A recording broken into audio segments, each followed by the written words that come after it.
Advocate സേനാപതി വേണു മറുപടി. അല്ല, ഇവിടെ ദേശീയതയെ മതവുമായിട്ട് കൂട്ടിക്കലർത്തുന്ന ആ വിഷയത്തെക്കുറിച്ച് നമ്മൾ ചർച്ച ഉം. ഇന്ത്യയുടെ സ്വാതന്ത്ര്യ സമരത്തിൽ എന്തുകൊണ്ടാണ് മഹാത്മജി രഘുപതി രാഘവ രാജാറാം പാടിയത്? കമ്മ്യൂണിസ്റ്റുകാർ വിളിക്കുന്ന പോലെ ഇൻകുലാബ് സിന്ദാബാദ് എന്ന് വിളിച്ചാൽ പോരാൻ. അത് ഇന്ത്യയുടെ ഒരു സംസ്കാരവും ഇന്ത്യയുടെ മതവും അത് എന്താ പറഞ്ഞ ദേശീയതയുമായിട്ട് ഇഴകിച്ചേർന്ന് അതിനെ ഏറ്റവും ഫലപ്രദമായി ഇന്ത്യയിൽ വിനിയോഗിച്ച ആള് ആര് എന്ന് ചോദിച്ചാൽ അത് മഹാത്മാഗാന്ധി തന്നെയാണ്, ഒരു സംശയവും വേണ്ട. ഈ ആസേതു ഹിമാചലം സ്വാതന്ത്ര്യ സമരത്തെ പരിപോഷിപ്പിക്കും. മുമ്പ് സ്വാതന്ത്ര്യ സമരം ഉണ്ടായില്ല എന്നൊന്നും പറയുന്നില്ല. സ്വാതന്ത്ര്യ സമരങ്ങൾ പല ഘട്ടത്തിലും ഉണ്ടായിട്ടുണ്ട്. ചിലത് സായുധ സമരമായിരുന്നു, ചിലത് ഒളിപ്പോരുകളായിരുന്നു, അതൊക്കെ ശരിയാണ്. പക്ഷെ ഒരു നിയതിത രൂപത്തിലേക്ക് ഇന്ത്യയുടെ സ്വാതന്ത്ര്യ സമരത്തെ കൊണ്ടുവന്നത് ഇന്ത്യയുടെ ദേശീയതയെ മതവുമായിട്ട് ചേർത്ത് നിർത്തിക്കൊണ്ട് തന്നെയാണ് മഹാത്മാഗാന്ധി ചെയ്തത് എന്നുള്ള കാര്യത്തിൽ ഒരാൾക്കും തർക്കമില്ല. അത് ജയസൂര്യ വക്കീലിനും ആ കാര്യത്തിൽ തർക്കമുണ്ടാകും എന്ന് എനിക്ക് തോന്നുന്നില്ല. പക്ഷെ ഇവിടുത്തെ പ്രശ്നം എന്താ?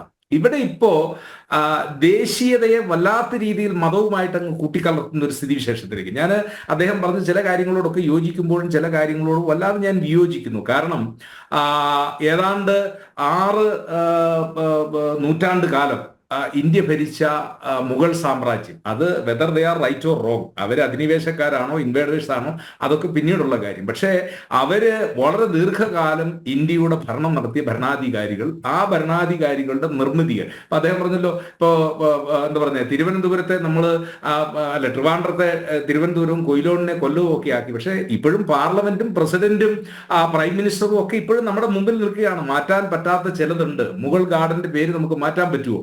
കുത്തബ് മിനാറിന്റെ പേര് നമുക്ക് മാറ്റാൻ പറ്റുമോ? താജ്മഹലിന്റെ പേര് നമുക്ക് മാറ്റാൻ പറ്റുമോ? മാറ്റാം. അതൊക്കെ ഒരു ദേശീയ എന്താ പറഞ്ഞ ഒരു കൃത്രിമമായി സൃഷ്ടിക്കപ്പെട്ട ദേശീയതയുടെ പേരിൽ ഈ മാറ്റങ്ങളൊക്കെ നമുക്ക് കൊണ്ടുവരാം. പക്ഷെ അതിനെല്ലാം ഉപരിയായി നമ്മൾ മനസ്സിലാക്കേണ്ട ഒരു കാര്യം മതത്തിന്റെ പേരിൽ ഒരുപാട് രക്തം ചൊരിഞ്ഞ ഒരു നാടാണ് നമ്മുടേത്. ഇനി നമ്മൾ പിന്നോട്ടല്ല പോകേണ്ടത്, നമ്മൾ മുന്നോട്ടാണ് പോകേണ്ടത്. ആ മുന്നോട്ട് പോകിൽ ഈ കൃത്രിമമായിട്ടുള്ള ഇങ്ങനെയുള്ള ചില എന്താ പറഞ്ഞ രാജ്യത്തിന്റെ അല്ലെങ്കിൽ ദേശസ്നേഹത്തെ മതവുമായിട്ട് കൂട്ടിക്കലർത്തിക്കൊണ്ടുള്ള ഈ പ്രചരണങ്ങൾ. ഞാനിപ്പം RSSന്റെ ആസ്ഥാനം സ്ഥിതി ചെയ്യുന്ന നാഗപ്പൂർ തകർക്കാനായി വിദേശ ശക്തികൾ ആരെങ്കിലും ശ്രമിക്കുന്നുണ്ടെങ്കിൽ അത് കണ്ടെത്തി അവരെ തകർക്കുക എന്നുള്ളത് ഇന്ത്യൻ ഭരണകൂടത്തിന്റെ ഏറ്റവും പ്രധാനപ്പെട്ട കടമയാണ്. കാരണം കഴിഞ്ഞ 11 കൊല്ലമായി രാജ്യം ഭരിച്ചു, അല്ലെങ്കിൽ 10 കൊല്ലത്തിലേറെയായി രാജ്യം ഭരിച്ചുകൊണ്ടിരിക്കുന്ന ഒരു ഗവൺമെന്റ്, ആ ഗവൺമെന്റിന്റെ കാലഘട്ടത്തിൽ ഈ ബംഗ്ലാദേശിൽ നിന്നോ അല്ലെങ്കിൽ ഇതുപോലെയുള്ള അയൽ രാജ്യങ്ങളിൽ അധിനിവേശക്കാർ കടന്നു വന്ന് നമ്മുടെ രാജ്യത്തിന്റെ ദേശീയതയും അല്ലെങ്കിൽ RSSന്റെ ആസ്ഥാനം ഇരിക്കുന്ന പ്രദേശത്തെയൊക്കെ തകർക്കാനായിട്ട് ശ്രമിക്കുന്നു.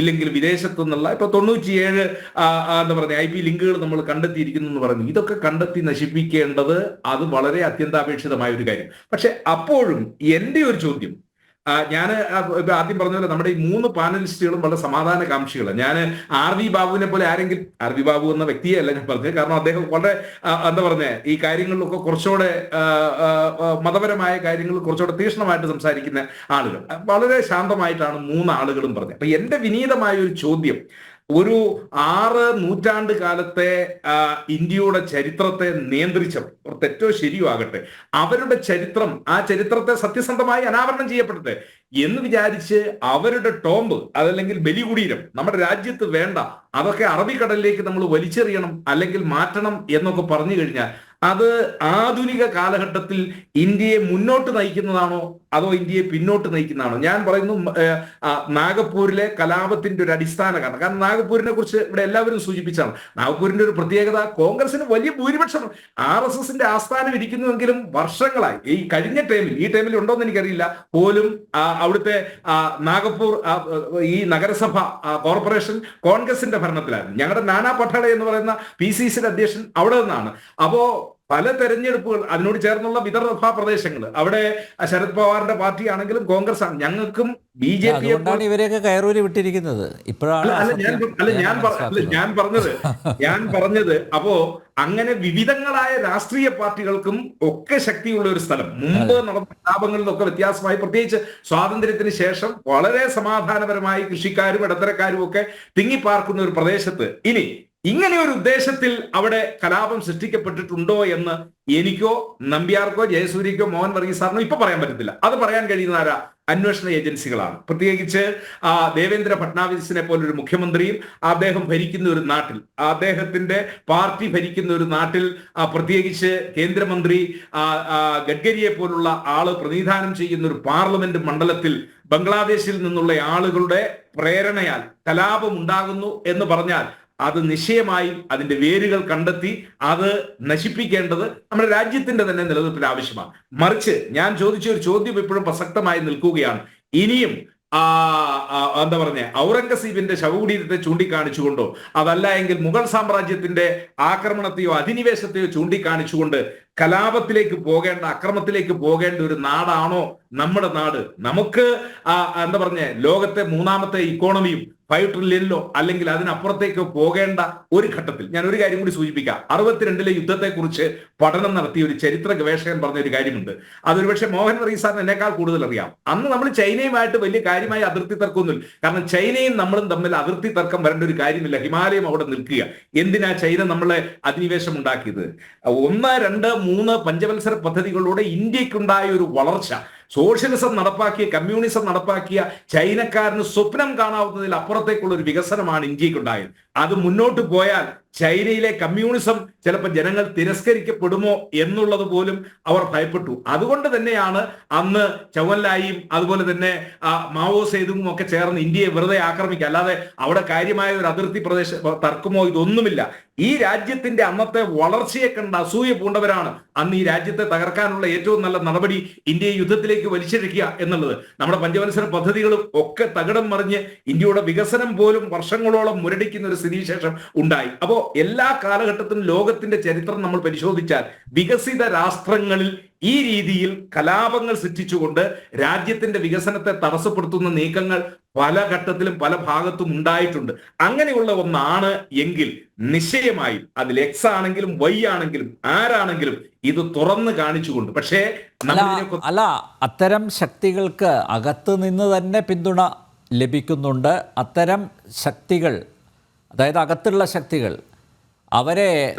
അവരെ തള്ളിപ്പറയേണ്ടവർ തള്ളിപ്പറയുകയും ചെയ്യുന്നില്ല.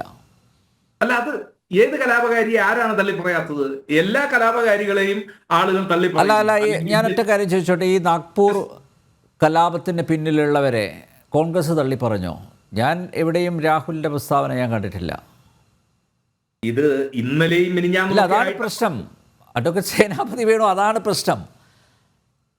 ഇത്തരം ശക്തികളെ ഇരുട്ടിന്റെ ശക്തികളെ തള്ളിപ്പറയേണ്ടവർ തള്ളിപ്പറയുന്നില്ല, പകരം അവരെ ചേർത്ത് പിടിക്കുകയാണ് ചെയ്യുന്നത്. അവിടെയാണ് വോട്ട് ബാങ്ക് ലക്ഷ്യമാക്കിയുള്ള ഈ പ്രീണനം അവസാനിപ്പിക്കണമെന്ന് പറയുന്നത്. രാജ്യത്തിന്റെ പുരോഗതിയാണ് ആഗ്രഹിക്കുന്നതെങ്കിൽ, ഇപ്പോൾ അത് BJP ആവട്ടെ, കോൺഗ്രസ് ആവട്ടെ, മറ്റ് ഇടതുപക്ഷ പാർട്ടികളാവട്ടെ, രാജ്യത്തിന്റെ പുരോഗതിയാണ് ആത്യന്തിക ലക്ഷ്യമെങ്കിൽ നമ്മൾ ഇവരെയൊക്കെ തള്ളിപ്പറയണം. അതായത് രാജ്യം നശിച്ചു കാണണം എന്നാഗ്രഹിക്കുന്ന ഒരു വിഭാഗമുണ്ട്. ആ വിഭാഗത്തിന് വൈദേശിക ശക്തികളുടെ നിർലോഭമായിട്ടുള്ള സഹായവും ലഭിക്കുന്നു, അല്ലേ? അതറിയാത്തവരായിട്ട് ആരുമില്ല. പക്ഷേ അത്തരക്കാരെ ചേർത്ത് പിടിക്കുന്ന ഒരു സമീപനം എന്തിനാണ്? വോട്ട് ബാങ്ക് മാത്രം അടിസ്ഥാനമാക്കിയിട്ടുള്ള പ്രീണനം, അതാണ് അവസാനിപ്പിക്കേണ്ടത്. അല്ല, ആരെ ചേർത്ത് പിടിക്കുന്നു എന്നുള്ളതാണ് എല്ലിൻ നമ്പ്യാരെ. ആരെയെങ്കിലും അങ്ങനെ വിഘടനവാദവും അല്ലെങ്കിൽ കലാപവും ഉയർത്തുന്നവരെ ആരെയെങ്കിലും ചേർത്ത് പിടിക്കുന്നുണ്ടോ? അങ്ങനെ ഒരാളും ചേർത്ത് പിടിക്കുന്നില്ല. അതൊക്കെ ഓരോ നറേറ്റീവാണ്. നോക്ക്, ഈ ഔറംഗസീബിന്റെ ആരാധകർ ഇപ്പോഴും ഈ കൊച്ചു കേരളത്തിൽ പോലും ഉണ്ട്. അത് മാത്രമല്ല, നേരത്തെ പറഞ്ഞല്ലോ, യാക്കൂബ് മേമന് പോലും സ്മൃതി കുടീരം, ആ സ്മൃതി കുടീരത്തിലേക്ക് ആളുകൾ ഇങ്ങനെ ഒഴുകിയെത്തുകയാണ്. അല്ല, അത് അഫ്സൽ ഗുരുവിന്റെ തൂക്കിലേറ്റൽ പോലും തെറ്റാണ് എന്ന് പറയുന്ന ആളുകളുണ്ടല്ലോ. അത് അവരുടെ വിശ്വാസത്തിന്റെ ഭാഗം. അത് ഏതെങ്കിലും ഒരു രാഷ്ട്രീയ പാർട്ടിയോ, ഇപ്പോ അനിൽ നമ്പ്യാരോട് തൊടുത്തുവിട്ടിരിക്കുന്ന ഒന്ന് എന്ന് പറയുന്നത് അത് തികച്ചും അനാവശ്യമായ ഒരു കാര്യവും, അങ്ങനെ ഒരു കാര്യം ഒരു കാരണവശാലും രാഹുൽ ഗാന്ധി തള്ളി പറഞ്ഞോ, പ്രിയങ്ക ഗാന്ധി തള്ളി പറഞ്ഞോ എന്നുള്ളതല്ല. ഇങ്ങനെയുള്ള ഏതെങ്കിലും ഒരു ശക്തികളെ ഇന്ത്യയിലെ ജനാധിപത്യ രീതിയിൽ പ്രവർത്തിക്കുന്ന പോലുള്ള ഒരു മാധ്യമപ്രവർത്തകർ നോക്കുന്ന ആദ്യം ഇതാണ്. കാരണം വലിയൊരു കലാപം, അത് പക്ഷേ അത് അടിച്ചൊതുക്കാൻ സാധിച്ചു, ഫട്നവിസ് സർക്കാരിന് സാധിച്ചു, പോലീസ് കൃത്യമായിട്ട് ഇടപെട്ടു. പക്ഷേ ഈ കലാപത്തിന് പിന്നിൽ ഇങ്ങനെ ബംഗ്ലാദേശ് ആണ് അല്ലെങ്കിൽ ജമാഅത്തെ ഇസ്ലാമി ആണ് എന്ന് മനസ്സിലാക്കിയിട്ടും ഇപ്പോഴും മൗനി ബാബകളായിട്ട് ഇരിക്കുന്നവർ ഉണ്ട്. അതിൽ നിന്ന് എന്താണ് വായിച്ചെടുക്കേണ്ടത്? അത് മാത്രം പറഞ്ഞാൽ മതി. അല്ല, രാജ്യത്തോട് സ്നേഹമുള്ളവർ, കൂറുള്ളവരാണെങ്കിൽ ഇങ്ങനെ മൗനം പാലിക്കുമോ? ഞാൻ പറഞ്ഞല്ലോ, ഇത് ചത്തത് അല്ല, നിങ്ങൾ ആരെയൊക്കെ ഭയക്കുന്നുണ്ട്? നിങ്ങളുടെ പാർട്ടി ഞങ്ങൾ ആരെ ഭയക്കണമെന്നേ? ഞങ്ങൾ ആരെ ഭയക്കണ്ടേ? 60 കൊല്ലക്കാലം ഈ രാജ്യം ഭരിച്ചവര്, 63 കൊല്ലക്കാലം രാജ്യത്തിന്റെ സ്വാതന്ത്ര്യത്തിന് വേണ്ടി പോരാടിയ ഞങ്ങൾ ആരെയാണ് ഭയക്കേണ്ടത്? ഞങ്ങൾ ആരെയെങ്കിലും ഭയക്കേണ്ട കാര്യമുണ്ടോ? ഞങ്ങൾ ഒരാളെയും ഭയക്കേണ്ട കാര്യമില്ല. ഞങ്ങൾ എതിർക്കുന്നത് ഞങ്ങൾ ഭയക്കുന്നതല്ല, ഞങ്ങൾ എതിർക്കുന്നത് കൃത്രിമമായിട്ടുള്ള ഒരു എന്താ പറഞ്ഞേ, ഒരു ദേശാഭിമാനം അത് സൃഷ്ടിച്ചു. അത് മതത്തിന്റെ മറവിൽ സൃഷ്ടിച്ചുകൊണ്ട് ഈ രാജ്യത്തെ മതത്തിന്റെ പേരിൽ വിഭജിക്കാൻ ശ്രമിക്കുന്നവർ, അതാരാണെങ്കിലും ശരി, അവർക്കെതിരെ ആയിരിക്കും ഞങ്ങളുടെ. അല്ല, അവിടെയാണ് നിങ്ങൾ പ്രശ്നങ്ങളെ ലാഘവത്തോടെ കാണുന്നത്. നോക്കൂ, ഇപ്പോൾ ആഗോള തീവ്രവാദം അതിൻ്റെ അപ്പോസ്തലന്മാർ ആരാണ്? അഡ്വക്കേറ്റ് സേനാപതി വേണു? ലോകത്ത് എവിടെയും നാശം വിതക്കുന്ന ഒരു വിഭാഗം ഉണ്ടല്ലേ? അത് നമ്മൾ മനസ്സിലാക്കിയതല്ലേ? അപ്പോൾ അല്ല, മനസ്സിലാക്കിയതല്ലേ നമ്മൾ? അപ്പോൾ നിങ്ങൾ എന്താ പറയുന്നത്? അത്തരം തീവ്രവാദികൾ, മതമൗലികവാദികൾ ഇതുപോലുള്ള സംഭവങ്ങൾക്ക് ചുക്കാൻ പിടിക്കുമ്പോൾ അല്ലെങ്കിൽ കലാപങ്ങൾക്ക് നേതൃത്വം നൽകുമ്പോൾ നിങ്ങൾ എങ്ങനെ താരതമ്യം ചെയ്യുന്നത്? അവിടെയാണ് അഡ്വക്കേറ്റ് സേനാപതി വേണു എല്ലാ ഡിബേറ്റുകളിലും ആവർത്തിക്കുന്ന പോലെ പറഞ്ഞു, രാജ്യത്തെ ഭിന്നിപ്പിക്കാൻ ശ്രമിക്കുന്നവർ അല്ലെങ്കിൽ ഏതെങ്കിലും ഒരു പ്രത്യേക മതവിഭാഗത്തിന് വേണ്ടി അല്ലെങ്കിൽ ഹിന്ദുരാഷ്ട്രം സ്ഥാപിക്കാൻ വേണ്ടിയാണല്ലോ ഇവിടെ ഇപ്പോൾ നരേന്ദ്രമോദി കിണഞ്ഞ് പരിശ്രമിക്കുന്നതാണല്ലോ നിങ്ങളുടെ ആക്ഷേപം. അപ്പോൾ നിങ്ങൾ താരതമ്യം ചെയ്യുകയാണ്. അതായത് ഇത്രയും വലിയ ഒരു തീവ്രവാദത്തെ നിങ്ങൾ താരതമ്യം ചെയ്യുന്നത് രാജ്യം ഭരിക്കുന്നവർ, അവർ ഏത് പ്രസ്ഥാനത്തിലാണോ അടിയുറച്ച് വിശ്വസിക്കുന്നത് ആ പ്രസ്ഥാനത്തെ ഇകഴ്ത്തിക്കാണിക്കാനുള്ള ഒരു ശ്രമമാണ് നടക്കുന്നത്. എന്തിനാണ് അങ്ങനെ ഒരു താരതമ്യം? എന്തിനാണ് അങ്ങനെ ഒരു കമ്പാരിസണിന് പോകുന്നത്? അല്ല, നമ്പ്യാർ പറഞ്ഞത് ഒരു പ്രത്യേക മതത്തെ ഉദ്ദേശിച്ചുകൊണ്ട്. ഞാൻ പറയുന്നു, ആ മതത്തിൽ മാത്രമുള്ള ആളുകൾ ജീവിക്കുന്ന ലോകത്തിലെ പല രാഷ്ട്രങ്ങളും എത്രയോ സമാധാനപരമായിട്ട് ജീവിക്കുന്നു. അവിടെ ചെന്ന് തൊഴിലെടുക്കുന്നതിന് അന്യരാജ്യത്തു നിന്നുള്ള ആളുകൾക്ക് വിലക്കുകൾ ആ വിഭാഗത്തിലുള്ളവരെ തന്നെ കൊന്നൊടുക്കുന്നുണ്ടല്ലോ, ഇല്ലേ?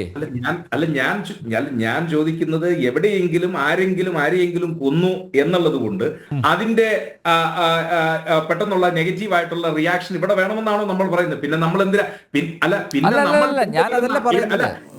ജയസൂര്യ സാർ ഇവിടെ ചോദിച്ച ചോദ്യമുണ്ടല്ലോ. നമ്മുടെ ഒരു മതേതര പാരമ്പര്യമുണ്ട്.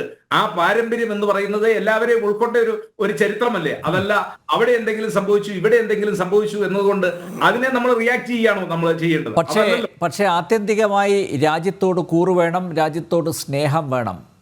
അല്ലാതെ ചോറ് ഇവിടെയും കൂറ് അവിടെയും ആവരുത്. അത് ചൂണ്ടിക്കാണിക്കുന്നതിൽ എന്താണ് തെറ്റ്? അല്ല നമ്പ്യാരെ, ഒരാളുടെയും അനുഭവങ്ങളുണ്ടല്ലോ അഡ്വക്കേറ്റ് സേനാപതി വേണു, അനുഭവങ്ങളുണ്ടല്ലോ. ആ അനുഭവങ്ങൾ മുൻനിർത്തി തന്നെയാണ് പറയുന്നത്. രാജ്യസ്നേഹത്തെയോ രാജ്യത്തിന്റെ കൂറോ അളക്കുന്നതിന് അതിന് നമ്മൾ ആരെയും ചുമതലപ്പെടുത്തിയിട്ടില്ല. അത് ഓരോരുത്തരുടെ ഒരു പ്രത്യേക വിഭാഗത്തെ മൊത്തം കുറ്റപ്പെടുത്തൊന്നുമില്ല. ദേശസ്നേഹികളുണ്ട്.